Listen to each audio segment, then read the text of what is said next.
জুলাই গণঅভ্যুত্থানের ১ বছর পূর্তিতে বাইতুল মোকাররমের উত্তর গেটে শুরু হয়েছে ইসলামী আন্দোলনের সমাবেশ।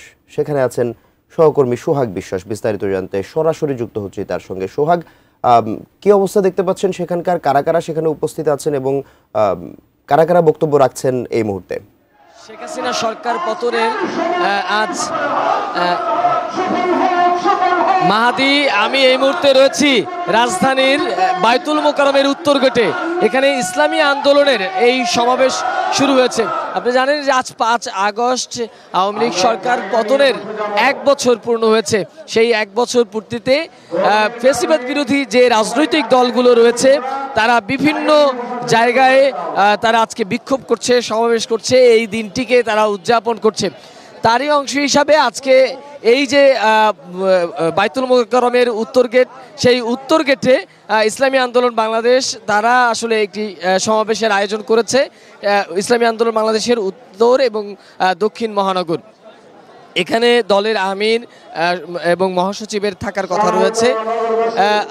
মাহাদি, এই যে বৈষম্য বিরোধী আন্দোলন কিংবা সরকার পতনের আন্দোলনে ইসলামী আন্দোলন কিন্তু বেশ ভূমিকা পালন করেছিলেন।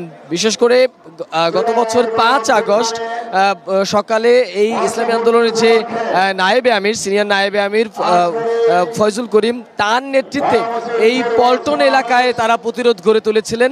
পল্টন এলাকায় তারা একটি বিশাল মিছিল বের করেছিলেন এবং সেই মিছিলটি তারা এই বাইতুল মোকাররম থেকে পল্টন হয়ে শাহবাগে গিয়ে একটি সেখানে সংক্ষিপ্ত একটি সমাবেশ করেছিলেন এবং সে কারণে তারা আজকেও ঠিক একই সময়ে এই সমাবেশটির আয়োজন করতে চাচ্ছে। সকাল থেকে যেহেতু ইসলামী আন্দোলনের নেতাকর্মীরা গত বছর রাজপথে ছিলেন, ঠিক একইভাবে এবছরও তারা একটি আন্দোলন সংগ্রামের মধ্য দিয়ে এই দিনটিকে আসলে উদযাপন করতে চাইছে এবং এই সমাবেশ থেকে তারা যে বিষয়টি সবচেয়ে বলবার চেষ্টা করছে, জুলাই ঘোষণাপত্র যেহেতু আজকে প্রধান উপদেষ্টা ঘোষণা করবে, সেই জুলাই ঘোষণাপত্রটি যেন আইনি ভিত্তি পায়, সাংবিধানিক ভিত্তি পায় এবং ইসলামী দলগুলো এই গত আন্দোলনে যে ভূমিকা রেখেছিল সেই ইসলামিক দলগুলো যেন সঠিক মূল্যায়ন পায়, সেই বিষয়গুলো যেন ঘোষণাপত্রে উঠে আসে, এরকম নানা দাবি আসলে ইসলামী আন্দোলন সহ ইসলামী দলগুলোর নেতাকর্মীরা করছে।